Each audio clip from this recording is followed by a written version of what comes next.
సర్వకృపానిధి సర్వోన్నతులకు ప్రభు వారి యొక్క పావనాస్తము ఈ 12వ దినము శుక్రవార శిలువ దినము 12 గోత్రములకు దేవుడిచ్చిన ప్రతిష్ఠిత పావన దినము ఈ మోషేసు కోపవాసనము యొక్క సంపూర్ణ దీవెన తండ్రి మనకు దయచేయును గాక.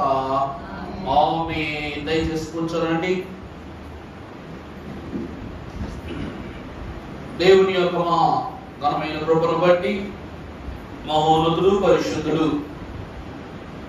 కరుణై ఉన్న దేవదేవుడు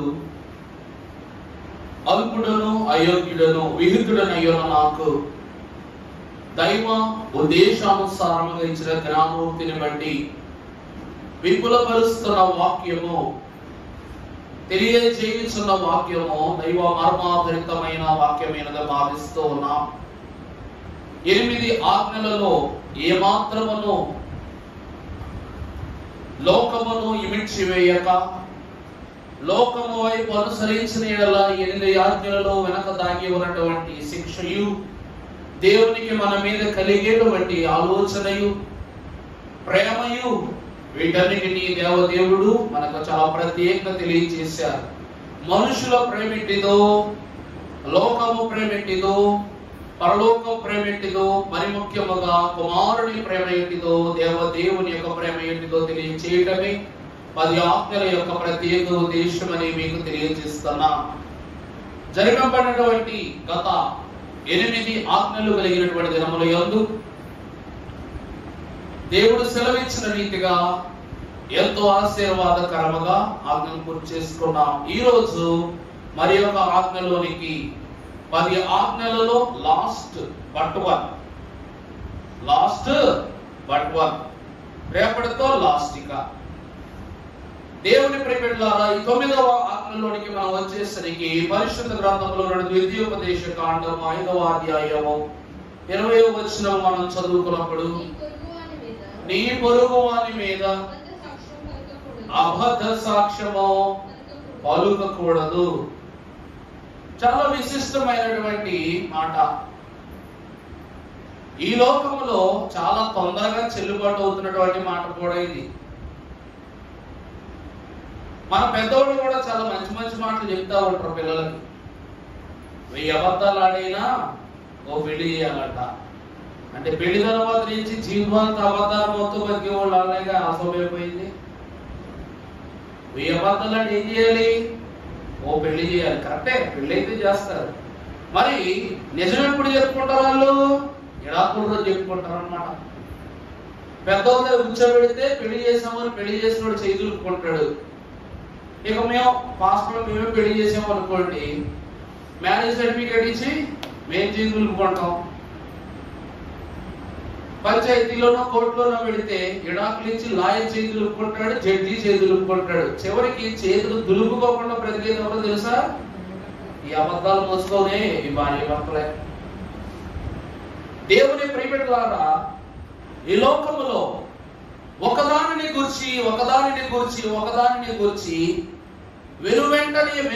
వెనువెంటనే మనస్పర్ధలు, ఆస్తి కక్షలు, గొడవలు, కుతంత్రాలు, కుళ్ళివాక్కులు అనేటువంటి ఎన్నో దౌర్భాగ్యపు పరిస్థితులకు కారణమే అబద్ధం. దేవుని వాక్యములోనికి మనం వచ్చేసరికి సృష్టిలో అబద్ధముతోనే నిజాయితీ చచ్చిపోయింది. నిజమా కాదా? అప్పటి వరకు ఏదేను వనములో సంతోషముగా బ్రతుకుతున్న వారి దగ్గరికి ఒక పాము వచ్చింది, ఒక అబద్ధం చెప్పింది. ఏమని? ఈ పండు తినండి. నిజం చెప్పిన దేవుడి మాట అప్పటి వరకు చెల్లింది. ఎప్పుడైతే ఈ పండు తినక మీరు దేవతల వరి మారుతారు, ఒక అబద్ధం వారి దగ్గరికి వచ్చిందో, మంచి మాట చెవికి రుచించుట మాని చెడు మాటకు ప్రమేయము ప్రణాళికగా మార్చబడిపోయింది, శిలాశాసనంలా మారిపోయింది. ఆ తర్వాత నుండి ఆదాము అవ్వల జీవితం నిజంగానే అబద్ధమైపోయింది. నిజమైన దేవుని యొక్క ఏదేనులో నుండి లోకం అనే అబద్ధంలోకి వచ్చారు. జీవవృక్ష ఫలం అనే నిజాన్ని తింటాం మానేసి లోకములో వాళ్ళ కష్టాలు వాళ్ళే పండించుకుని తిన్నారు. కష్టపడకుండా వచ్చిన భోజనము ఆయుష్ లేకుండా, ఆయుష్ పోకుండా కాపాడింది. కష్టపడినా సరే తినే ఆహారము ఆయుష్ పెంచడం లేదు. ఇక బయటికి వచ్చిన తర్వాత గర్భమునందు పడినటువంటి సంతానం అబద్ధమైపోయింది, వారు సంపాదించినది అబద్ధమైపోయింది, ఇవ్వబోయే సమర్పణ అబద్ధమైపోయి అలా అలా అలా అలా నోవాహు కాలంలోనికి వచ్చేసరికి సృష్టి మొత్తం ఏమైపోయింది? అబద్ధమైపోయింది. అందుకే ఈ సృష్టి అంతటను నేను గానించినను ఒక్క నీతిమంతుడైనను నాకు కానరాలేదు, ఒక్క నోవహు తప్ప. దేవుని ప్రియమిత్రులారా, అబద్ధం ఎంత పవర్ఫుల్ చూసారా? ఎంత పవర్ఫుల్ అంటే ఈరోజు నిజం చెప్తే ఆ గంట సేపు, ఆ రోజు, లేక ఒక నెల, సంవత్సరం నేను చూడకున్నాడు. కానీ అబద్ధం చెప్తూ అబద్ధమే బ్రతికే వరకు అండి, నిజం చెప్పలేక రోజు రోజుకి అది ఏమైపోద్ది? విషం అలా మారిపోద్ది. It's being a slow poison. దాన్ని బయటికి చెప్పలేము, లోపల దాచుకోలేము. చెబితే ఒక తంటు, చెప్పకపోతే ఒక తంటు, అనుకోకుండా తెలిసిపోతే మరో తంటు. యేసుక్రీస్తు ప్రభు వారి యొక్క జన్మను బట్టి మెస్సయ్య అక్కడ పుట్టాడు, ఇక్కడ పుట్టాడు, అక్కడ పుడతాడు, ఇక్కడ పుడతాడని దేవుడు ఎవరికి ఇలాంటి అబద్ధాలు చెప్పలా ఏ ప్రవక్త చేత. యెషయా మహాభక్తుడు జన్మ జరగక ముందే బెత్లెహేము అనే ప్రవచన చేశాడా లేదా? ప్రభువు జన్మ కన్నా ముందు జన్మస్థానము చెప్పబడింది, జన్మ నక్షత్రము చెప్పబడింది. ఆ జన్మను విచారించి విచారణ చేసి ఈ లోకానికి అందించబోయే గొల్ల ప్రవచనము కూడా చెప్పబడింది. షాబా దేశం నుండి తూర్పు జ్ఞానులైన వారు వస్తారని 60వ అధ్యాయము 5వ 6వ వచనములో కూడా మహాభక్తులు తెలియజేశారు. అనగా అందుకే యెషయా ఎవరు అనగా భవిష్యత్ ప్రవక్త. గత ప్రస్తుత భవిష్యత్ కాలములకు తన ప్రవచనమే శాసనమై ఉన్నది. మోషే రాసిన 10 ఆజ్ఞలలో దేవుని యొక్క ఉన్నత స్థితి ఎలా కనబడుతుందో యెషయా ప్రవచించిన మాటలలో కూడా అంతే ఆశీర్వాదమైనటువంటి స్థితి కనబడుతూ ఉన్నది. కారణం ఏమిటంటే నిజం. అలాగని మనం ఇప్పటి వరకు చెప్పుకున్న ఆజ్ఞలలో వచ్చినటువంటి మరొక ప్రవక్త బిలాము అనేటువంటి ప్రవక్త ఒక్క అబద్ధం ఏం చెప్పాడండి? దేవునికి విరుద్ధంగా, దేవుడు అంటే భయం ఉంది, భక్తి అన్నీ ఉన్నాయి, కానీ ఒక చెడు మాట, ఒక అబద్ధము మాట చెప్పటం వలన, లోకానుసారమైన మాట చెప్పటం వలన దేవుని దృష్టికి తన సొంత వారిని అతడు ఎలా మార్చేసి అబద్ధంలా మార్చేశాడు. దేవుడే వారిని హతము చేసేలా చేశాడు. దేవుని ఎందుకు ప్రియమిత్రులారా, అబద్ధం అంత పవర్ఫుల్ అయ్యారు అనే మాట మీకు వస్తే నిజంగానే పవర్ఫుల్. ఈరోజు బైబిల్ మిషన్ ఎందుకు నిలబడుతుందో తెలుసా అండి? ఎక్కడికి వెళ్ళినా ఎవరు వీడియో తీసుకుని వెళ్ళిపోయి నిజం నిలబడుతుందో తెలుసా? మిషన్ నిజమైనది కాబట్టి. ఫాదర్ దేవదాస్ అయ్య గారట బేతేల్ గృహంలో ఒక దినాన్ని సన్నిధి చేసుకుంటూ ఉంటే సింగపూర్ ప్రాంతం నుంచి, అంటే సింగపూర్ దేశం నుంచి ఒక ఆయన అయ్యగారిని కలవడానికి వచ్చారంట. కలవడానికి వచ్చి అయ్యగారితో మాట్లాడి అయ్యగారి గురించి తెలుసుకుని అయ్యగారిని చూసి అన్ని విధాల అయ్యగారితో మాట్లాడాడు, కరచలనం చేశాడు. అయ్యగారు ఉపదేశాలు కూడా అన్ని చేసుకుని ఎక్కడ నుండి సింగపూర్ దేశం వెళ్ళిపోయి ఏమని చెప్పాడంట? అబ్బే మీరు చెప్పినంత లేదండి అక్కడ. ఆయన మామూలుగానే ఉన్నారు, ఆ గృహము మామూలుగానే ఉంది, ఆయన పనులు మామూలుగా ఉన్నాయి, ఏ అద్భుతాలు నేనైతే చూడలేదు, ఏ క్రియలు ఆయన అంత ఉన్నతంగా దేవుల్లో ఉన్నాడని నేనైతే నాకు సాధారణంగానే కనిపించాడు అని అన్నారంట. అంటే అటువంటి అనుభవం సంపాదించుకున్న వ్యక్తికి నేను చెప్తే ఆయన వచ్చాడు అక్కడికి. ఇతనికి అనుభవం కలగలేదు. వెనక్కి వెళ్ళి ఏమని చెప్తున్నాడు? మీరు చెప్పినంతగా అక్కడ ఏమీ లేదండి అని చెప్పాడంట. అప్పుడు కొంతకాలం తర్వాత ఆ వ్యక్తి వచ్చి, అయ్యా మీ గురించి సింగపూర్లో ఇలా చెప్తున్నాడండి, మీ అంత అద్భుతము దేవుడు మీ యందు లేడని, దేవుడు మీ క్రియల యందు తన శక్తిని తన ప్రభావం ఉంచలేదని చెప్తున్నాడండి. ఏమిటండి ఇలా అంటే అప్పుడు దేవుచల్లు అన్నారంట, అక్కడ నా గురించి చెప్పట్లేదు, దేవుని గురించి చెప్తున్నాడు. రాబో కాలమున సింగపూర్ దేశము ఒక నూతనమైనటువంటి స్థితిని బైబిల్ మిషన్ విషయంలో పొందుకుంటుందన్నారు. అందుకే మన మిషనాది నాయకులు కిరణ్ బాబాయ్ గారి యొక్క కుమారులు జాన్ ప్రేమ్సునాథ్ బాబు గారు ఏం చేస్తున్నారు? అక్కడ చదువుకుంటూ దేవుని సేవ చేస్తున్నారు. బైబిల్ మిషన్ యొక్క గొప్ప కాన్ఫరెన్స్ కూడా జరిగిందండి. మొన్న గొప్ప యాజకులందరూ మన మిషన్ బయలుదేరి వెళ్ళారు, అధికారులు పెద్దవాళ్ళు వెళ్ళారు. వెళితే ఆ కార్యక్రమము అంటే మొత్తం ఆ ఎంటైర్ ఆడిటోరియం సంబంధించిన ఇన్ అండ్ అవుట్ అన్ని ప్రోగ్రెస్ అన్ని ఆ ప్రోగ్రామ్ షీట్ మొత్తం మేనేజ్మెంట్ దగ్గర నుండి సౌండ్ అలాగే కంప్లీట్ సర్వైలెన్స్ మొత్తం అన్ని ఎవరి చేతిలోకి వచ్చినాయంట? సునామ్ బాబు చేతిలోనే పెట్టారంట. ఆయన సింగపూర్ దేశం వెళ్ళి నాకు తెలిసి ఒక 2 సంవత్సరాలు అయ్యి ఉంటుంది అండి. 2 సంవత్సరాలు అయ్యి ఉంటుంది. ఈ 2 సంవత్సరాల్లోనే ఒక సభను ఒక కార్యక్రమాన్ని జరిపించడానికి గల జ్ఞానాన్ని దేవుడు ఆ యవనస్తున్నటువంటి సునాథ్ బాబు గారికి ప్రవహించారు. దేవుని ప్రియమిత్రులారా, దేవుని వాక్యం ద్వారా తెలియజేస్తూ ఉన్నటువంటి మాట, అంత ధీటైనటువంటి దేశాలలో ధీటైనటువంటి సువార్త చెప్తూ ఎంత కార్యక్రమమైన ఒత్తిడిగా కాక బాధ్యతగా వారు నిర్వహిస్తున్నారంటే కారణం ఏంటి తెలుసా అండి? బైబిల్ మిషన్ నిజమనే పునాది మీద నిలబడింది. బేతేలు గృహము నిజమనే పునాది మీద స్థాపింపబడింది. దైవ జనుని యొక్క నిజము గృహవాసుల యొక్క ఆత్మలలోనూ కుటుంబ స్వాస్థ్యములోనూ ఇమిడిపోయి ఉంది. ఈ రోజు ఏదైనా వస్తువు అంటే కాకాంక్ష విషయాలకు వచ్చేవారు అందరూ చూడండి, మాట్లాడేటప్పుడు అయ్యగారు మాట్లాడేటప్పుడు ఏదన్నా ముఖాముఖిగానే చెప్తారు. అయ్యగారు దాపరికం ఉండదు, తిడితే తిడతారు, నిజం చెప్తే ఏం చెప్తారు, సూటి మాట అయినా దాచిపెట్టి చెప్పరు, ముఖాముఖిగా చెప్పటం. ఎందుకంటే మోషే వలె దేవుని ముఖాముఖిగా చూడాలంటే ఈ లోకము దగ్గర ముఖం దాచుకునే అబద్ధపు జీవితాన్ని మనం ఏం చేయకూడదు, గడపకూడదు. పరిశుద్ధ లేఖన భాగంలో అద్భుతమైనటువంటి మాటను మీకు చూపిస్తాను. సామెతల గ్రంథము 6వ అధ్యాయము 16వ వచనము నుండి మనం ఒక్కసారి జ్ఞాపకం చేసుకున్నట్లయితే, యెహోవాకు అసహ్యములైనవి 6 గలవు, 7 గలవు. అవేవనగా అహంకార దృష్టియు, నిరపరాధులను చంపు చేతులను,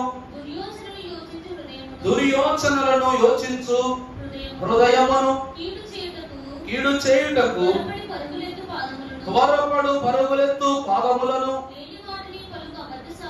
లేని వాటిని పలుకు అబద్ధ సాక్షులను,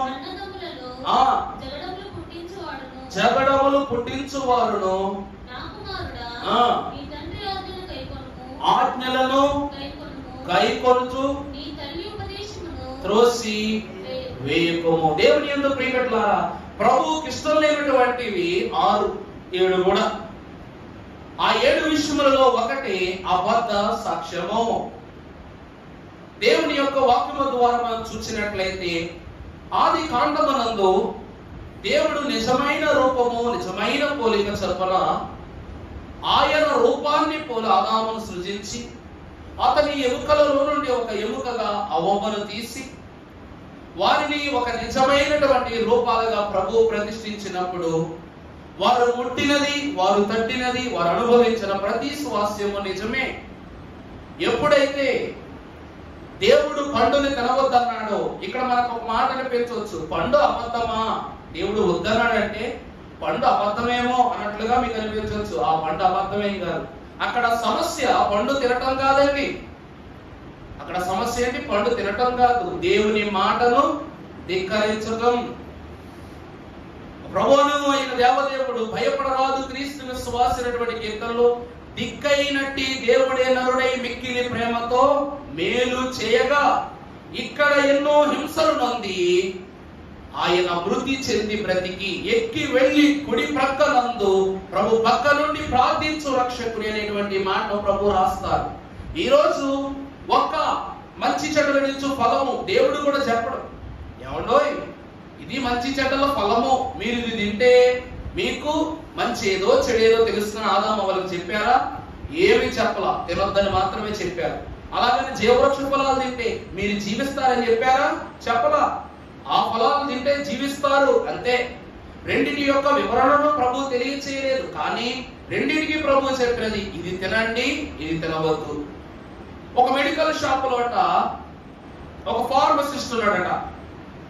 అతడు మంచి డిగ్రీ సంపాదించుకొని గవర్నమెంట్ వారి ద్వారా అధికారం తీసుకొని మంచి మెడికల్ షాప్ పెట్టుకున్నాడు, నడిపిస్తున్నాడు. ఒక రోజట తన కొడుకు స్కూల్ ముగించుకుని నాన్న యొక్క షాప్ లోకి వచ్చి కూర్చున్నాడు ఒక పక్కన. నాన్నేం మెడిసిన్స్ చదువుతున్నాడు. మెడిసిన్స్ చదువుతుంటే ఈరోజు ఆ మెడిసిన్ యొక్క ఉపయోగం ఏంటో, లేక ఉపయోగం కాని పరిస్థితి దేనికి వాడాలో డాక్టర్కి మెడిసిన్ ఇచ్చినవాడికి తెలుసు. ఈరోజు చిన్నప్పుడు నేను అనుకునేవాడు అనమాట, మా అమ్మగారు కూడా హెల్త్ డిపార్ట్మెంట్ చేస్తారా కాబట్టి మెడిసిన్స్ వాళ్ళకి ఫ్రీగానే వస్తాయి కనుక ఇంట్లో ఎప్పటికైనా ఫీవర్ కానీ, జలుబు కానీ, రొంప కానీ ఇలాంటి చెరిష్డ్ కొన్ని డిసీజెస్ వస్తాయని చెప్పేసి మెడిసిన్స్ ఇంట్లో ఆల్రెడీ షీట్లు తెచ్చిపెట్టి పెడతారు. నేను వాటిని ఎలా గుర్తుపట్టేవాడిని? రంగులు చూసి. పారాసిటమాల్ అయితే బ్లూ కలర్ లో ఉంటది షీట్, కానీ లోపల బిళ్ళ వైట్ కలర్ లో ఉంటది. ఎనాక్సిల్ రెడ్ కలర్ లో ఉంటది. డైజీ గ్రీన్ కలర్ లో ఉంటది. ఇలాగా ఆ రంగులు చూసి నేను ఏం చేసేవాడిని, అమ్మ లేకపోయినా సరే ఆ బిళ్ళలు చూసి వేసుకునేవాడిని. పేరు లేదు, వెంట జ్ఞానం లేదు కాబట్టి రంగులు బట్టి అది ఫలానా జబ్బుకు కానీ ఫలానా ఆరోగ్యం వాడే బిళ్ళలు అనుకునేవాడిని. ఈ పిల్లాడు కూడా ఏం చేశాడంట, స్కూల్ అవ్వగానే నాన్న షాప్ లో కూర్చోవటం, నాన్న అమ్మటం చూస్తూ ఉండేవాడంట. ఒకరోజు తండ్రి లేడు, షాప్ ఓపెన్ చేస్తుంది, షాప్ లో పనిచేసే వాళ్ళు కూడా ఏదో పని చూసుకుంటుంటే వచ్చి నాకు ఇదండి జ్వరం అంటే ఎదండి అనగానే టక్కమని సరుగులకు తీసి కనపడి నా నాన్న ఏ రంగు బిళ్ళ ఇస్తాడో అన్ని బిళ్ళ ఇచ్చేసాడంట. ఇవ్వగానే ఏమైపోయింది, ఇతనికి అనారోగ్యం ఎక్కువైపోయింది. దేవుని వాక్యము సెలవిస్తూ ఉన్నది అదే. ఆదాము అవ్వలైనటువంటి వారు ఎవరంట, రోజు ప్రభు ఏం చూపిస్తా చూస్తున్నారు. అందువలన దేవుడు చూపించిన దానిని తినడం అలవాటైంది. ఇదే తినండి, ఇవే త్రాగండి, ఇక్కడే నడవండి, ఇక్కడే పండుకోండి, ఇక్కడే బ్రతకండి, ఇవి దాటి పరిదాటి మీరు వెళ్ళకూడదని ప్రభు పెట్టిన ఆంక్షలు బట్టి ఏం చేశారు, అప్పటి వరకు ఆ స్థలాల్లో ప్రభు మాట విన్నారు. ఎప్పుడైతే ఆ ఫలములు ఆ వాతావరణము వాళ్ళు అలవర్చబడిపోయిందో ఇక ప్రభు ఇదే తినని చెప్పే రోజులు అయిపోయి వారే కొనసాగించారు. కానీ అన్ని విషయాలు తెలుసుకున్న వాడికి క్రొత్త విషయాలు కూడా తెలుసుకొని ఉంటుంది కనుక వారి ఆలోచన ఫలము మీదకు వెళ్ళింది. అందుకు గాని సాతాను కొత్త ఆలోచన పుట్టించాడు. దేవతలు అనే అబద్ధ సాక్ష్యాన్ని ఆదాము అవ్వలకు చెప్పాడు. ఇదే మొదటి సాక్ష్యం. అబద్ధ సాక్ష్యము సాతానే ఎవరికి చెప్పాడు, ఆదాము అవ్వలకు చెప్పగానే వీళ్ళు ఏం చేశారంట, దేవతలుగా మార్చబడతామని సాక్ష్యాన్ని పొందుకుంటామని నమ్మి ఆ ఫలాన్ని తినగా అటు దేవుని బిడ్డలుగా కాక ఇటు దేవతలుగా కాక ఊగిసలాడుతూ నర రూపాన్ని క్షయ రూపాన్ని ధరించుకొని లోకములో అబద్ధమైన జీవితాన్ని ప్రారంభించారు. ఇక్కడ దేవునికి అసహ్యమైనవి అక్కడ వ్రాయబడినట్లు దేవునికి ఇష్టము లేనివి, దేవుడు ఇష్టముగా భావించనివి ఏమిటనగా అబద్ధము. ఏమిటండి అబద్ధము? పరిశుద్ధ గ్రంథములు మీరు చూసినట్లయితే యోహాను సువార్త 8వ అధ్యాయము 44వ వచనమును మరొకసారి జ్ఞాపకం చేసుకుంటే, మీరు మీ తండ్రి అపవాది సంబంధులు, మీ తండ్రి దురాశలను మీరు నెరవేర్చగోరుచున్నారు. ఆది నుండి వాడు నరహంతకుడు అయ్యుండి కాడు. అక్కడేమో రాస్తుందంటే మీరు మీ తండ్రి అయిన అపవాది సంబంధులు. వాడెవడంటండి? ఆది నుండి సత్యమందు కాడు. సత్యమే లేదంటే మీ దగ్గర ఏముందని అబద్ధమే ఉంది. ఆది నుండి అంటే అలాంటి వాళ్ళెవరు అనగా ప్రభువే తెలియజేస్తున్నారు. మీరు అబద్ధమాడు సాతాను యొక్క బిడ్డలు, సంతానము అని తెలియజేస్తున్నారు. ఈ క్షణం తర్వాత ఆదాము వాళ్ళు బయటికి వెళ్ళిపోయిన తర్వాత వాళ్ళు ఎవరి చేతిలోకి వెళ్ళిపడ్డారు? సాతాను చేతిలోకి. పొద్దున ప్రసంగంలో చెప్పాను లేదా, ఏదైనా మనములో నుంచి బయటకు వచ్చేసిన ఆదాము అవ్వలకు దేవుని కృప పోయింది, దేవుని కరుణ పోయింది, దేవుని వాత్సల్యత పోయింది, దైవ జ్ఞానం పోయింది, అన్ని పోయింది. అప్పుడు సాతానుడు ఏం చేసినట్ట, మొట్టమొదటిసారి ఆదాము అవ్వల దగ్గరికి చేర్చుకున్నాడు. రాయి తగిలించి నిప్పు తయారు చేశాడు. అందుకే ఆది మానవుడు రాటిని రెండింటిని ఏం చేసి ఇలా రుద్ది నిప్పు పుట్టించాడు అని స్టోన్ ఏజ్ ఏన్షియంట్ హిస్టరీస్ గురించి చెప్తున్నప్పుడు అంటారన్నమాట. అటువంటి నిప్పు నేర్పుడు. ఎందుకంటే వీడు ఎవడు అనగా తేజో నక్షత్రము, వేకువ చుక్క అనగా ద లైట్నింగ్ స్టార్, లేకపోతే ద బ్రైట్నింగ్ స్టార్ అని కూడా అనొచ్చు, లేకపోతే మార్నింగ్ స్టార్ అని కూడా పిలవచ్చు. ఇటువంటి సాతాను తేజో నక్షత్రము కనుక ఈ సమస్త సృష్టి చీకటిగా ఉంటే ఒక ఆలోచన చొప్పున, ఒక పథకము చొప్పున ఆదామవ్వల దగ్గరికి వచ్చి వాడు చేరదీశాడు, వారి గృహంలో నిప్పెలిగించాడు. అలా ప్రారంభమైంది దశ. అప్పటి నుండి వ్యవసాయం చేయడం నేర్పించాడు సాతాను. సాతాను ఏం చేశాడండి? ఈ లోకంలో బ్రతకడం నేర్పించాడు. ఈరోజు అబద్ధం మాట నేర్పిస్తున్నాడు, కష్టం వచ్చినా ఓర్చుకోవడం నేర్పిస్తున్నాడు. అన్ని ఎవరు నేర్పిస్తున్నాడు? సాతానే. ఒత్తిడి పెట్టివాడు అతడే, ఒత్తిడి తీసివేయడానికి పరిష్కారం చెప్పేది అతడే. ప్రతి దాని వెనక ఏమున్నది అంటే వాడి యొక్క కుతంత్రపు ఆలోచన. మనం ఏమనుకుంటాం? అమ్మయ్య అనుకుంటాం. కానీ అమ్మయ్య అనుకునే లోపే ఇంకొక అయ్యి వచ్చి నెత్తిమే పడతాడు మనకి. ఈ సాతానుడు కూడా వ్యవసాయం నేర్పించాడు. అన్ని పరికరాలను సమకూర్చుట, గృహాలు నిర్మించుట అన్ని నేర్పించిన తరువాత వారిలో పుట్టించిన తొలి ఆలోచన తన ఇద్దరు కుమారులతో దేవునికి సమర్పణ ఇప్పించటం. ఎటువంటి సమర్పణ ఇస్తే దేవుడు ఇష్టపడతాడో సాతానుకు తెలుసు. అందుకే హేబేలు దగ్గరికి వచ్చాడు, హేబేలు వినలేదు. కయ్యూను యొద్దకు వచ్చాడు, కయ్యూను ఏం చేశాడు? పడిపోయాడు. ఏది ఇస్తే ఏంటి నా దేవుడికి? ఆయన ఈ పంట ఇవ్వలా, ఆయన నాకు ఒక పనిముట్టు ఇవ్వలా, నేనే కష్టపడ్డా, నేనే సంపాదించా, నేనే కూడబెట్టుకున్నా, ఏదైనా ఇస్తా, నా ఇష్టం అన్నట్లుగా ఇచ్చాడు. ఏదైనాను అని అబద్ధాన్ని దేవుని ఎదురు చూపించాడు కనుక ఆ అబద్ధం అక్కడే ఆగిపోయింది, నిజము దేవుని సన్నిధిలో నిలబడిపోయింది. ప్రభునందు ప్రియులారా, ఆయన బిడ్డలు అనగా సాతాను యొక్క సంబంధులుగా మనము జీవించుటను బట్టి మనము సత్యమునందు నిలువని వారమై ఉన్నాం. ప్రభు అయిన యేసుక్రీస్తు ప్రభు నేనే మార్గాన్ని, సత్యమును, జీవమును సెలవిచ్చారు. ఇక్కడ ప్రభువు మనకు సత్య మార్గమును బోధ చేస్తూ ఉన్నారు. దేవుని వాక్యములో పరిశుద్ధమైన మాటను మనము చూసినప్పుడు మొదటి యోహాను పత్రిక 2వ అధ్యాయము 4వ వచనమును మనం ఒకసారి చూసినప్పుడు, మొదటి యోహాను పత్రిక 2వ అధ్యాయం 4వ వచనం, ఆయనను ఎరిగి ఉన్నారని చెప్పుకొనుచు ఆయన ఆజ్ఞలను గైకొనని వాడు అబద్ధికుడు, వానిలో. చూసారా, అబద్ధం అంటే ఏంటి అంటే ఈరోజు మనం ఏమో చెప్తాం తెలుసా? దేవుని ప్రేమ ఇదిగో జనులార భావంబునందెలియనే, కేవలము నమ్ముకొనినా పరలోక జీవంబు మనకాపును. ఇది బయటికి చెప్తాం. ఇంట్లో ఏం పాడుకుంటాం? తిమితామో లేదు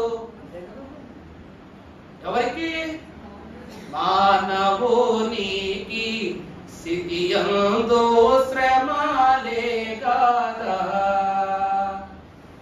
అంటే దేవుడు ఎంత గొప్పవాడో నీకు తెలుసు, దేవుడు ఎంత గొప్పవాడో ఎదుటోడికి చెప్పేంత తెలుసు నీకు. కానీ ఆయన ఎరిగియు కూడా ఎరగని స్థితిలో నువ్వేమవుతున్నావు?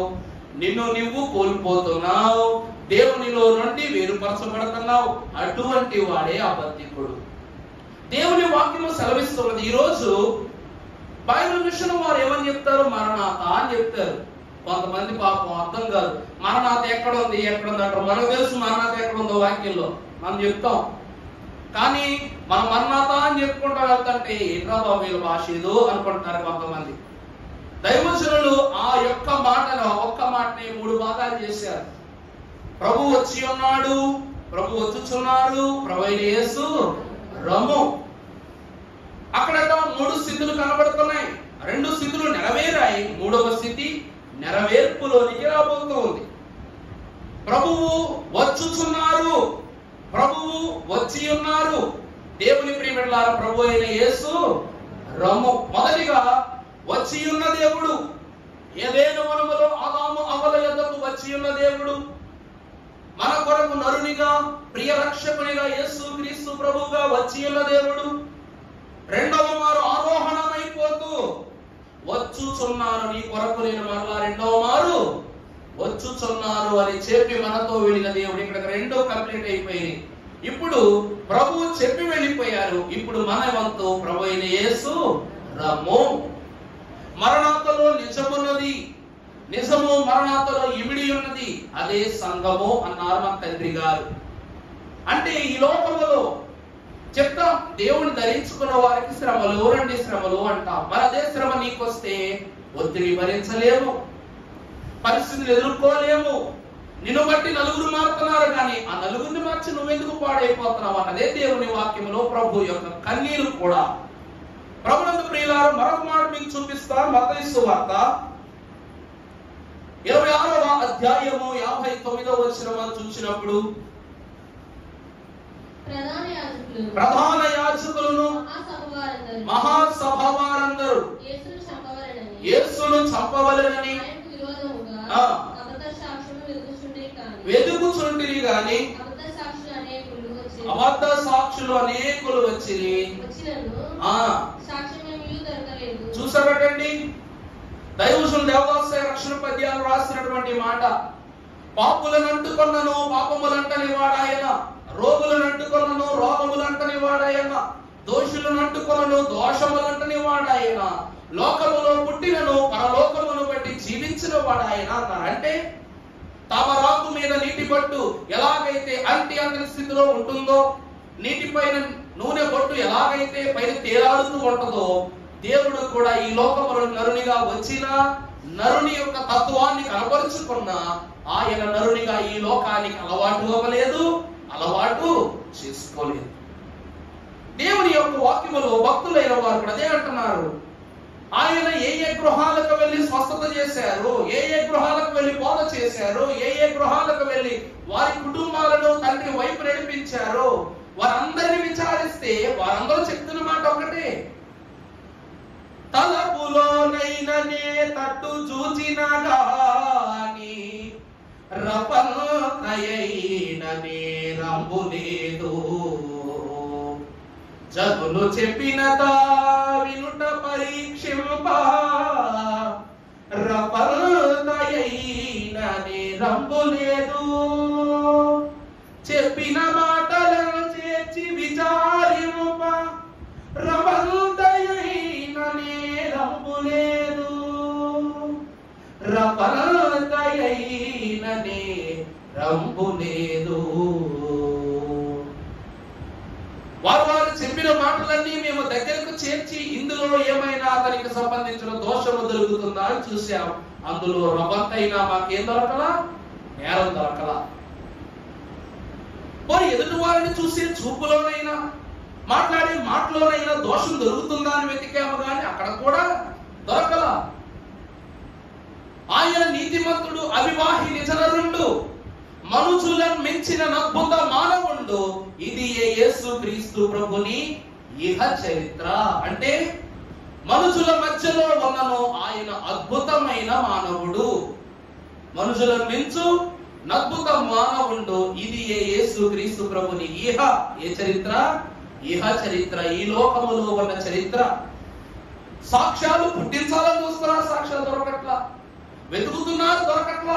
అబద్ధ సాక్షులు అంటే అబద్ధం అంటే చాలు కదండి, మరి కొత్తగా పుట్టించడం ఏముంది, ఎలాగైనా పుట్టింది, అలాగ కూడా ప్రభు మీద ఏంటంత దొరకట్లేదు. అంటే ప్రభు ఎంత ప్రత్యేకంగా బ్రతుకుతున్నారు చూడండి. 33.5 సంవత్సరాలకు ప్రభు ఇచ్చిన సంపూర్ణత ఏ భక్తుడు ఇవ్వలేదు ఎప్పుడు కూడా. అలాంటి బ్రతుకు వధువు సంఘానికి ఉంటే యేసు క్రీస్తు ప్రభు వారి యొక్క కుడి పార్శ్వమున ఆసీనుడయ్యే అంతస్తు తప్పక వధువు సంఘ అంతస్తులు మనకు ప్రభు ఇస్తారని తెలియజేస్తున్నారు. ఆయన మాటలో, క్రియలో, పనిలో, తలంపులో, తత్వములో ఎందులో అబద్ధము దొరలేదు కనుక వారికి సాక్ష్యం దొరకదు.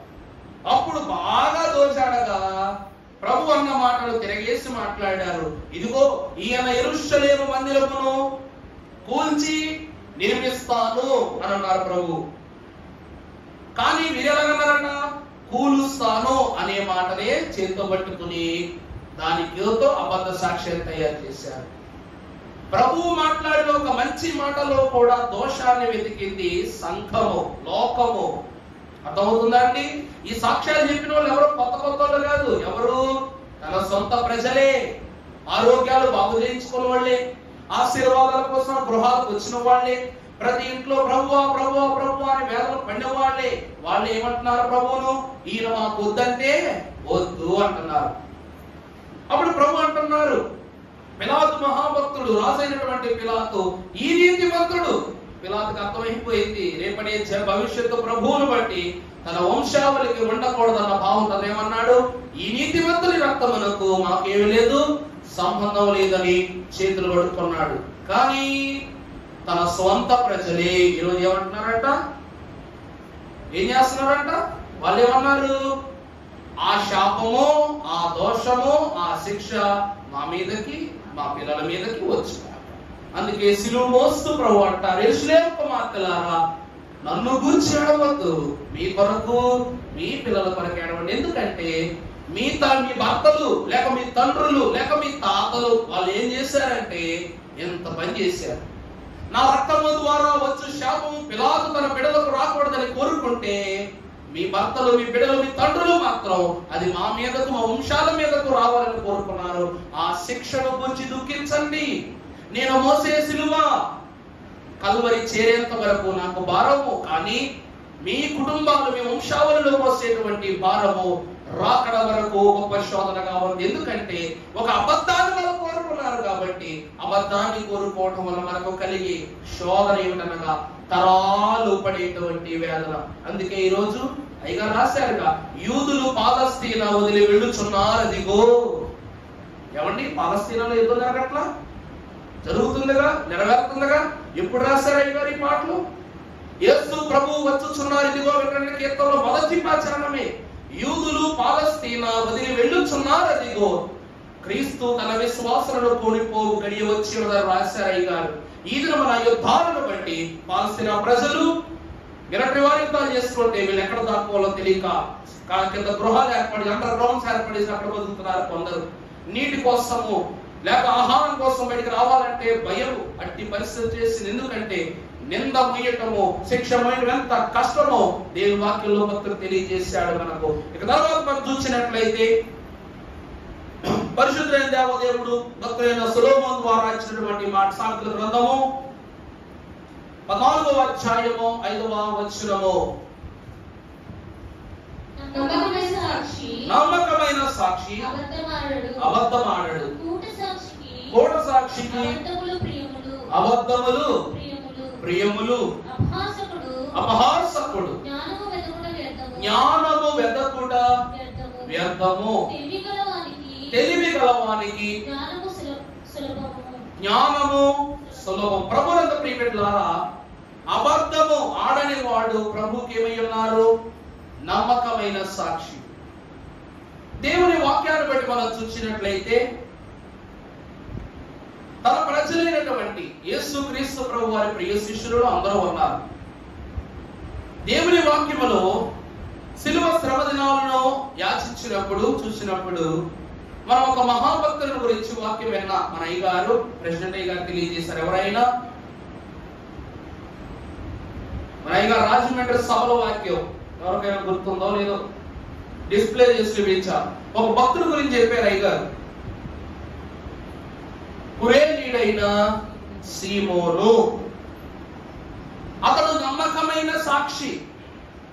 కారణం ఏమిటంటే, ప్రభువా నీ సిలువ శ్రమలలో నిన్ను వెంబడి నీ సిలువను ఎత్తుకునేవాడుగా నేను ఉంటాను, నీ భారాన్ని మోసేవాడుగా నేను ఉంటాను, వీలైతే నీతో మరణము పొందుకునేంత శోధనైనా నేను అనుభవిస్తానని చెప్పిన సీమోను అనగా సీమోను పేతురు పక్కకు వెళ్ళిపోయాడు. సాక్షిగా ఉంటారని చెప్పిన వాడు పక్కకు వెళ్ళిపోయాడు. సంబంధమే లేని వ్యక్తి దేవునికి ఏమయ్యారు? సాక్షిగా మార్చబడ్డాడు. అతడు రావటము, అతని వస్తువులను ప్రక్కన ఉంచటము, ప్రభు యొద్దకు వెళ్ళటము, సిలువను అందుకోవటము, సిలువ భారాన్ని భుజముల మీద పెట్టుకుని నడవటము. దేవుని ప్రియమిత్రులారా, అలాగుననే దేవుని వాక్యములో కూడా భక్తుడైన మత్తయి చిట్లు వేసి ప్రభు యొక్క పేరిట శిష్యునిగా చేర్చబడిన మత్తయి కూడా ప్రభువుకు నమ్మకమైన సాక్షి.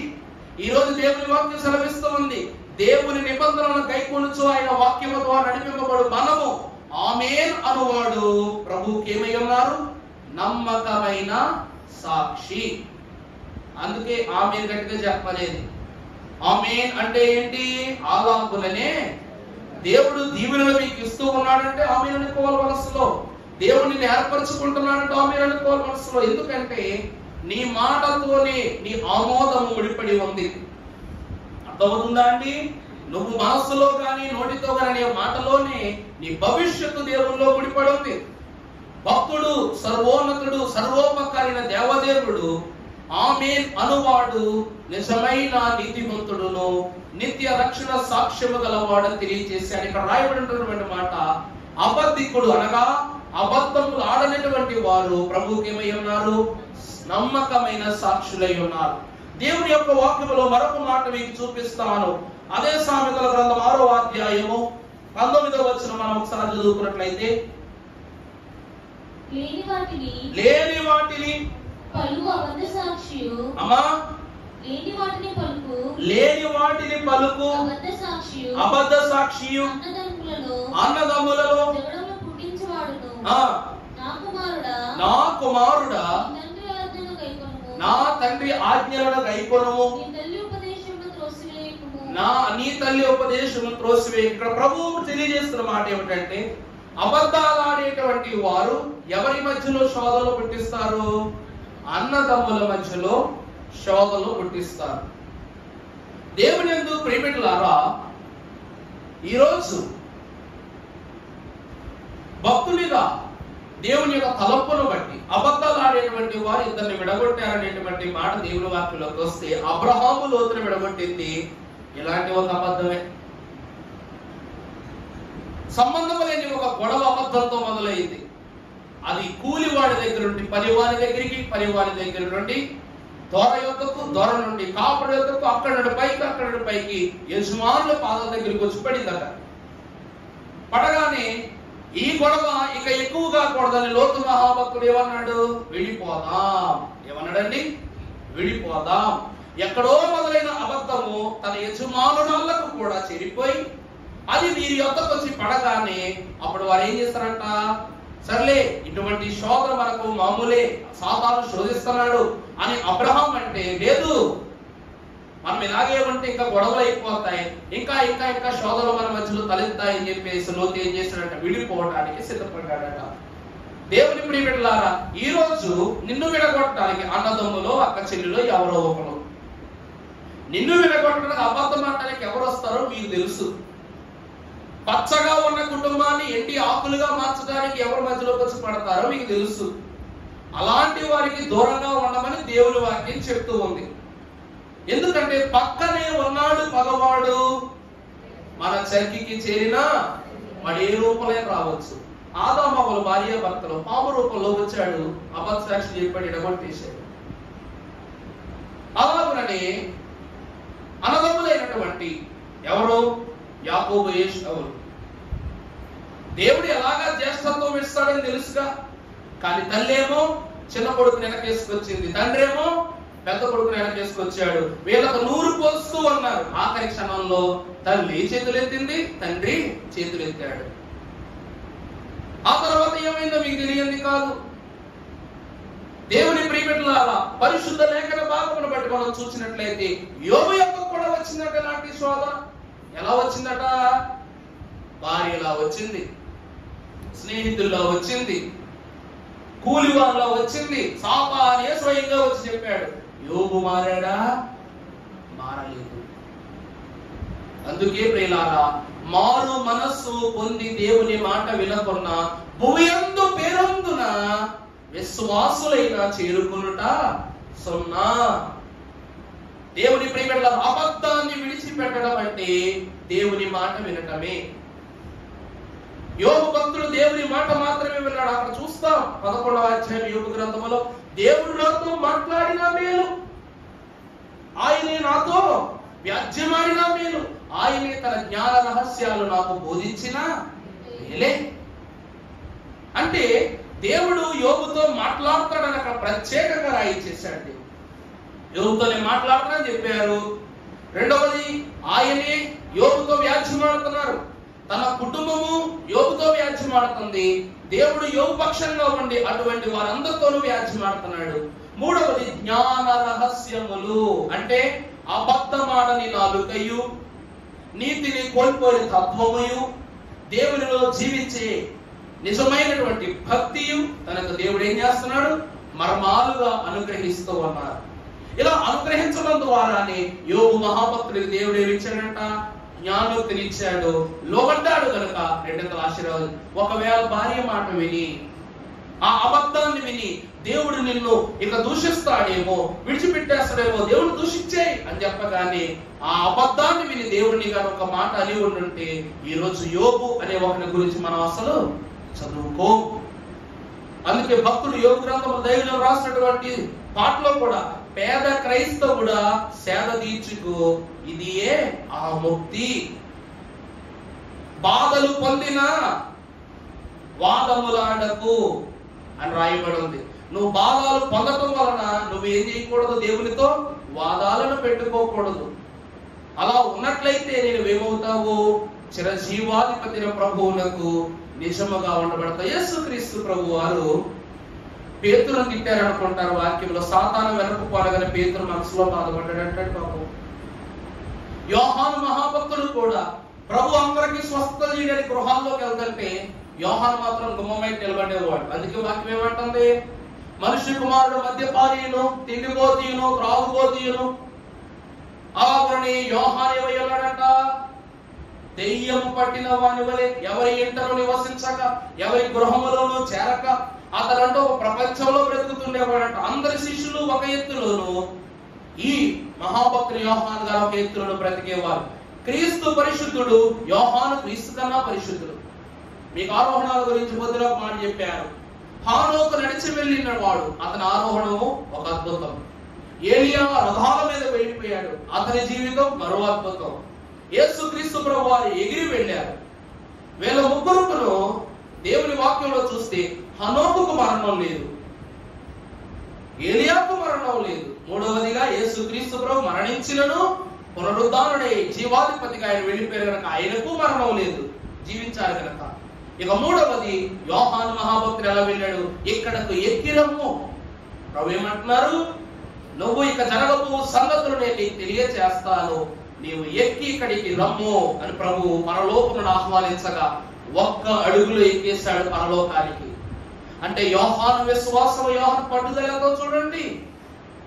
ఏలియా వంటి వాడి కోసం రథమిచ్చిన దేవుడు, హానోకు వంటి వాడి కోసం ఆయనే వచ్చిన దేవుడు, యేసుక్రీస్తు ప్రభువును తీసుకుని వెళ్ళుట కోసము ఆయన శక్తిని పంపించి పరిశుద్ధాత్మను మన కొరకు అనుగ్రహించిన దేవుడు యోహానుకు మాత్రం రా అనే మాట ఇచ్చాడు. ఎందుకంటే అతడు మారు మనస్సు పొంది దేవుని మాట విన్నాడు గనుక భూమి మీద జీరో నుంచి హీరోగా మారిపోయిన మహాభక్తుడే యోహాను.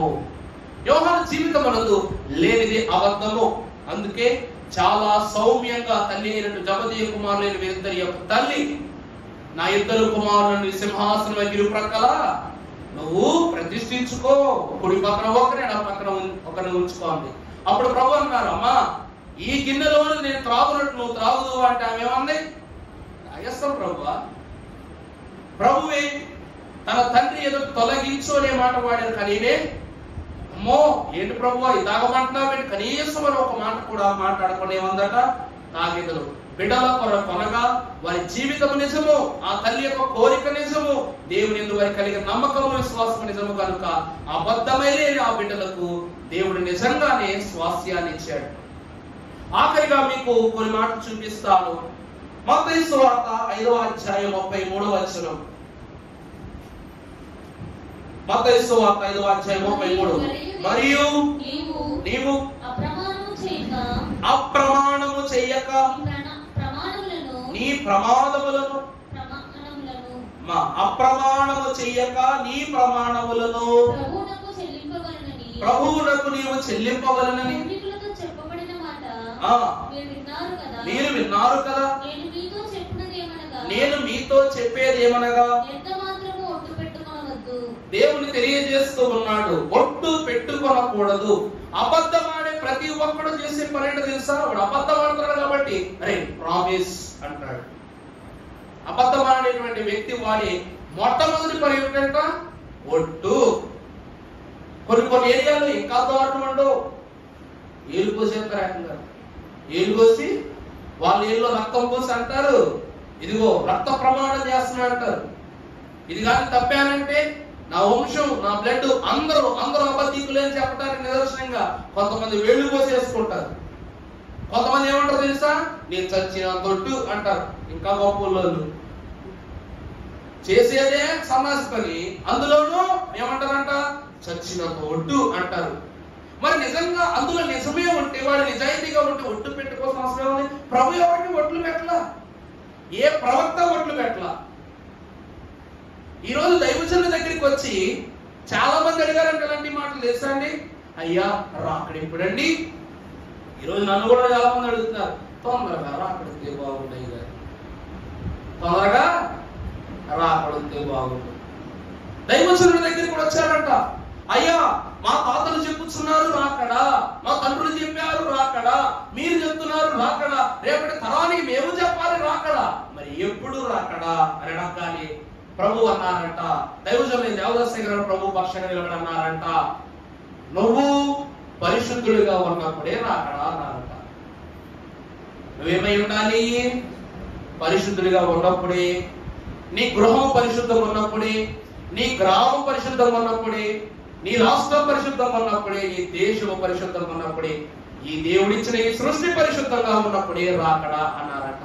ఒకవేళ లేకపోతే నరకానికి పోవడమే. అప్పుడు దైవజనులు చెప్పొచ్చు, అభిమే వచ్చేస్తుంది. నేను పాతగా చర్చకు వెళ్ళేవాళ్ళు, నేను సేవలకు రాకముందు గ్రాడ్యుయేషన్స్ ఫస్ట్ ఇయర్ లో ఉండగా, ఫస్ట్ ఇయర్ లో చర్చకు వెళ్ళడం పెంటెకోస్ట్ చర్చ్ లేండి వాళ్ళు, నేను పెంటెకోస్ట్ మిషన్ నిమేషన్ ఏమంటలా ఆలయంలో పాదిగా చెప్తున్నారు అన్నమాట. ప్రసంగం చెప్తూ ఇంకంతా పరిస్థితులు మారిపోయినాయి, అన్ని మారిపోయినాయి. ఇంకో 40 సంవత్సరాల్లో మొత్తం దారుణం అయిపోద్ది, ప్రభు వచ్చేంతలో తీసుకెళ్ళిపోతారని అన్నారు. ఏమన్నారండి? ఇంకో 40 సంవత్సరాలే అంట. అలాగనగానే ఒక తల్లి వేసింది, ఆమె ఎంత భక్తి పరురాలో నిజంగా. అడిగిన ప్రశ్నకు మేము నోరు ఎల్లబెట్టుకుని చూసాం. ఆమె లేచి అంది, అయ్యగారు ఈ 40 సంవత్సరాల్లోనూ మీరే చెప్పారు 40 సంవత్సరాలని, ఈ 40 సంవత్సరాల్లో నేను మీ ఆలయానికి గత 10 సంవత్సరాలు వస్తున్నా, 10 సంవత్సరాలు వస్తున్నా అంట ఆయన ఆలయానికి.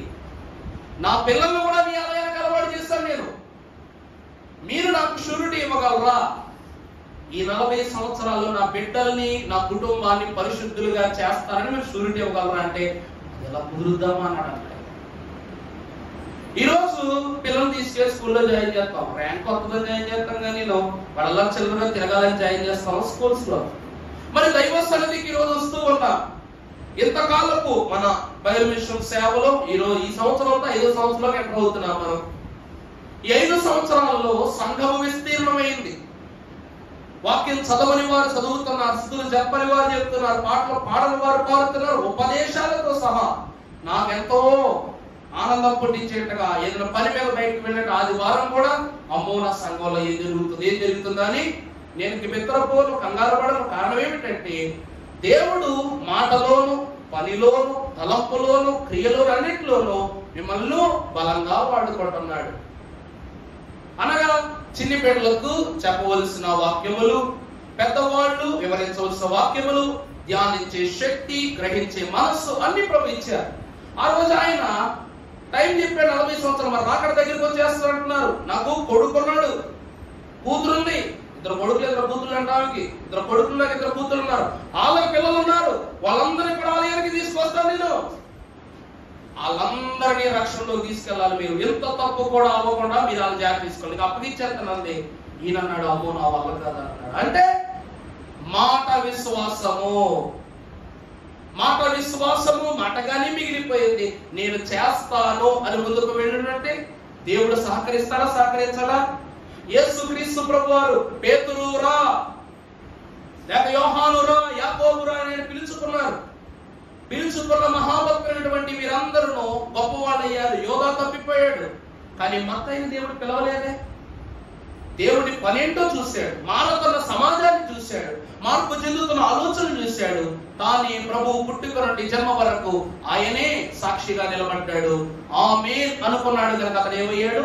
నమ్మకమైన సాక్షిగా దేవుడి వాక్యములో కనబడ్డాడు.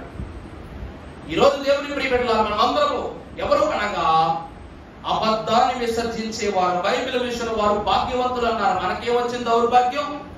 బైబిల్ మిషన్ వారు నిజమే బతుకుతున్నాం, మనం బైబిల్ వాక్యము ద్వారా నడుస్తున్నాం. అటువంటి మనకు అబద్ధాలతో ఏమి లేదు, పని లేదు. ఈరోజు ఎవరైనా వచ్చి మీరు చెప్పండి నేను మారతానా మారనా అంటే ఒకమే చెప్పాలి. ఏమని చెప్పాలి? దేవుళ్ళలోనికి నువ్వు స్థిరంగా పరిశుద్ధుడిగా వస్తేనే మారతావు, లేకపోతే మారు. దేవుడు పాపులను పామరులను క్షమిస్తాడు, కానీ వేషధారులను మాత్రం క్షమించడు. వాడు నటించాడే అనుకోండి, అప్పుడు మనకి వాడికి ఏ సంబంధం లేదు, ప్రభువే చూసుకుంటాడు. దైవజనులు అన్నారు, దేవుడు పాపులనైనా వాడుకుంటాడు కానీ పామరులను మాత్రం వాడుకోడు. అందుకే ఆఖరిగా మీరు చూసినట్లయితే అటువంటి పరిస్థితులే చెప్పబడటానికి దేవుడు తెలియజేస్తున్నారు. ప్రకటన గ్రంథము 21వ అధ్యాయం 8వ వచనం.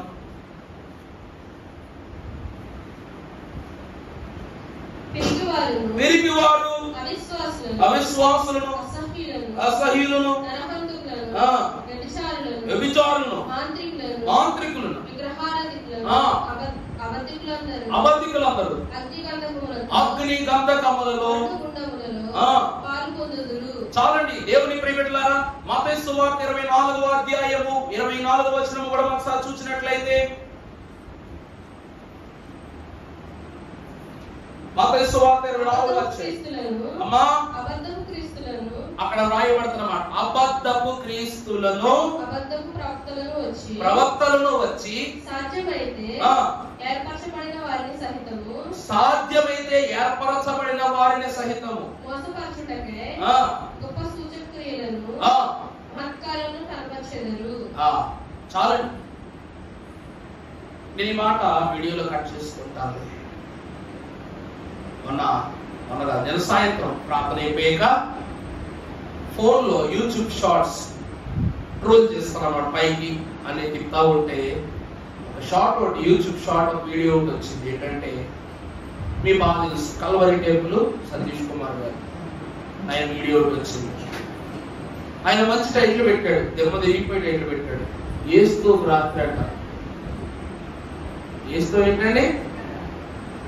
ఆ కింద కామెంట్ సెక్షన్ ఓపెన్ చేసి చూస్తే మరి మిగిలిన రాత్రులు ఒక్క గడపాలని పెట్టాడు ఒక సన్నాసి. వాడు సన్నాసి కదా, నిజంగానే పెట్టాడు. అది నిజమా కాదా?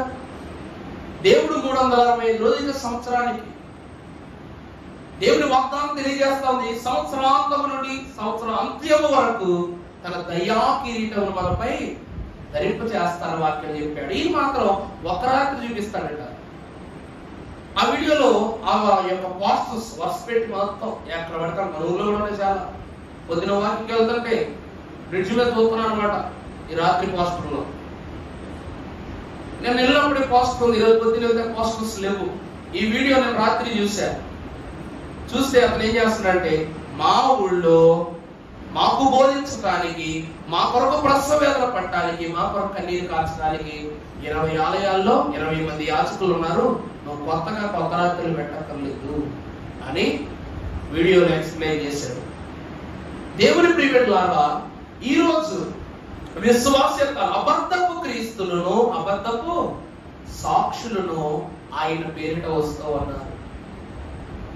ఈరోజు మేము కాకాకొండకు వెళుతూ ఉంటే మేము ఎప్పుడూ మాట్లాడుకుంటాం. ఎస్కే రాణి గారికి కూడా తెలుసు, కల్వరి టెంపుల్ కనబడతాం ఆ రోడ్డు పక్కన. ఆ పక్కన బుక్ స్టాల్స్ అని, ఆఫీస్ రూమ్స్ అని ఉంటాయి. ఆఫీస్ రూమ్స్ ఏంటంటే సెంట్రల్ గవర్నమెంట్ అంటే రైల్వే డిపార్ట్మెంట్ వారి యొక్క భవనాలు అవి కదండి. రైల్వే డిపార్ట్మెంట్ భవనాలు. గవర్నమెంట్ సీలేస్తున్న ఒక బస్తా కానీ లేకపోతే ఒక మూట కానీ తీసుకొని మీ ఇంట్లో పెట్టుకొని తీసుకెళ్లి పోలీస్ స్టేషన్ పడేస్తారు.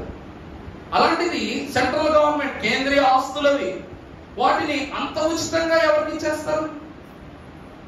ఈరోజు పబ్లిక్ టాయిలెట్ అది పనిచేసినా పని చేయకపోయినా అది ప్రభుత్వం అది కాబట్టి దాన్ని ఏం చేయకూడదు, మనం ముట్టుకోకూడదు, దానికి మన సంబంధం లేదు. కానీ అంత పెద్ద భవనం నంబూరులో అక్కడ ఆఫీస్ మొత్తం రూపురేఖలు మార్చేసి పెయింటింగ్ వేసేసి వాళ్ళ కైవాసం చేసేసుకున్నారు.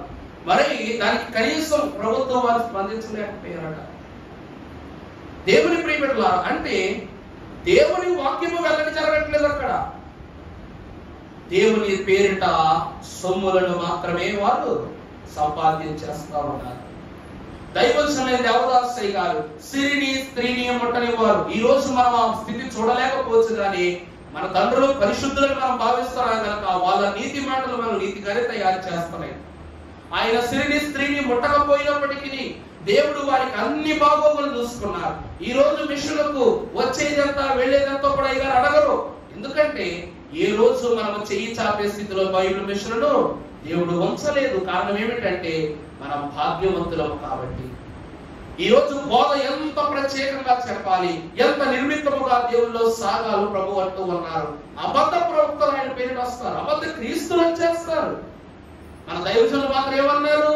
ఆయన స్వస్థపరిచాడని వస్త్రరోగి చెప్తాడేమోనని ఆ వస్త్రాన్ని తగలబెట్టి ప్రతి పేరిట దేవుని నామానికి మహిమ కలగాలి. తలుచుకుంటే ఫోటో పెట్టించుకోవచ్చుగా. అందుకే ప్రియులారా, దేవుని వాక్యం చెప్తూ ఉంది, అబద్ధం ఎంత ఘోరమైందంటే ఈ రోజు నిన్ను పైశాచికంగా చేసేస్తుంది అనమాట. ఆఖరిగా వచనం చూపిస్తాను, ముగించుకోగా. 1 యోహాను సువార్త ఆ పత్రిక 4వ అధ్యాయము 1వ వచనము. 1 యోహాను రాసినటువంటి పత్రిక 4వ అధ్యాయము 1వ వచనం. ప్రియులారా, అనేకులైన అబద్ధ ప్రవక్తలు లోకములోనికి బయలు వెళ్ళుచున్నారు గనుక ప్రతి ఆత్మలు నమ్మక కావు పరీక్షించుడు. యేసు క్రీస్తు వచ్చనని ఏ ఆత్మ ఒప్పుకొనను అది దేవుని సంబంధమైనది, ఏ ఆత్మ యేసు ఒప్పుకొననిదో అది దేవుని సంబంధమైనది కాదు. ఇంతకంటే గొప్ప సాక్షి మనకి ఏమన్నా కావాలా? 10 ఆజ్ఞలలో ఈ 9వ ఆజ్ఞ అబద్ధము. అబద్ధం, ఎదుటి వారి మీద అబద్ధం చెప్పకూడదు. ఈ రోజు యేసు మృతి పొంది బ్రతికి ఉన్నాడని ఎవరు నమ్ముతూ ఉన్నారో వాళ్ళే నిజాన్ని నమ్మేవాళ్ళు. ఎవరైతే ఆయన మరలా బ్రతికింపబడలేదని అంటూ ఉంటారో వారి అబద్ధ ప్రవక్తలకు లోనయ్యేవారని తెలియజేస్తున్నారు. దేవుని ప్రియబిడ్డలారా, ఆదామవల్ది తప్పు కాదు, యాకోబు ఏశావల్ది తప్పు కాదు, యేసు ప్రభువును అప్పగించిన యోధాది తప్పు కాదు, అలాగని ప్రభువులకు సిలువేమన్నది తప్పు కాదు. ఈ రోజు మనది కూడా తప్పు కాదు. అన్ని తప్పులకు ఇదే కారణం. ఏ కారణం అండి? ఇదే కారణం. దేవుడు అన్నిటికీ లాకింగ్ పాయింట్స్ ఇచ్చాడు, కానీ హెచ్చరిక మాత్రం నోటికి మాత్రమే ఇచ్చాడు. దీనికి కూడా జింపెట్టేసి ఉంటే బాగుండు. ఆకలిస్తే కడుపు గంట పడుద్ది, ఊపిరి సరిగా అందకపోతేనే బయటికి వెళ్ళాలని ఆలోచన కలుగుద్ది, చిరాకు వస్తేనే కాస్త నడవాలనిపిస్తే, ఇలాగా ఒక్కొక్క దానికి ఒక్కొక్క మ్యూచువల్ ఎండింగ్ పాయింట్స్ పెట్టాడు. కానీ నోటికి మాత్రం ఏం పెట్టాల, హద్దులు పెట్టాల దేవుడు. ఎందుకంటే ప్రార్థించే పెదవులకు, ప్రార్థించే నోటికి ఏముండకూడదు, హద్దు ఉండకూడదు అని దేవుడు వదిలేశాడు. ఆ ప్రార్థన చేయడం అనేది మనం ఏం చేస్తున్నాం అంటే కార్తీక దీపం సీరియల్ ముచ్చట్లు చెప్పుకోవడం, బయటికి వెళ్ళిపోయి కార్తీక దీపం సీరియల్ ముచ్చట్లు చెప్పుకోవడం. ఆ వంటలక్క జీవితం ఎలా ఉందో తెలియదు, కానీ మన మాటల వల్ల మన జీవితం వంటగదికే పరిమితం అయిపోతుంది. దేవుని వాక్యం ఎదుకు వచ్చిన వాళ్ళారా, క్రమపరుచుకోండి. నాలుక, నీ నాలుకలోని జీవము మరణము ఉంది, అబద్ధము నీతి ఉంది. ఏమి ఉన్నదో మీకు తెలుసు, ఎలా నడవడపడాలో మీకు తెలుసు. దేవుని వాక్యం ద్వారా ఆదాము అవ్వలు పడిపోయిన వారి వాళ్ళ ద్వారా మనమే నేర్చుకున్నాం. యాకోబు ఏశావు మోసపడిన వారే మనమే నేర్చుకున్నాం. యోబు భక్తులు గద్దించిన వాడే అతని బ్రతుకు ద్వారా మనమే నేర్చుకుంటాం. యేసు ప్రభు వారు నిందించినను నిందలు దొరకలేదు, ఆయన చరిత్రను బట్టి మనమే నేర్చుకుంటాం. రేపు నీ చరిత్ర, నీ బ్రతుకును బట్టి, నీ జీవితాన్ని బట్టి నీ బిడ్డలే నేర్చుకోవాలో నీకు నువ్వే నెమరు వేసుకో. అబద్ధంతో మొదలు పెట్టావా, ముగింపు అబద్ధమే. నిజంతో మొదలు పెట్టావా, అది ఎంత నిక్కుటమైనదైనా, అగోచరమైనదైనా, భారవంతమైనదైనా నిజము నిక్కాసుగా ఉంటది, రాక్ సాలిడ్ గా ఉంటది. అర్థమవుతున్నామా? ప్రభువుని ఈ రోజు వరకు వేలెత్తి చూపిన వారు లేరు. కారణం ఏమిటంటే ఆయన నీతిమంతుడు కనుక. తండ్రిని ప్రకటించండి, అబద్ధాన్ని విడిచిపెట్టండి. ఎందుకనగా ప్రభువు ఎవరు? ప్రభు ఎవరు? నీతి రాజ్యమునకు రాజై ఉన్నారు. మనము నీతి రాజ్యమునకు వారసులమై ఉన్నాం. అట్టి నీతితో, అట్టి నిజాయితీతో, అట్టి సత్యముతో ప్రభు అనుగ్రహించు దీవెనలు పొందుకునే భాగ్యము తండ్రి 9వ ఆజ్ఞ ద్వారా మనకు దయచేయును గాక. పరిశుద్ధ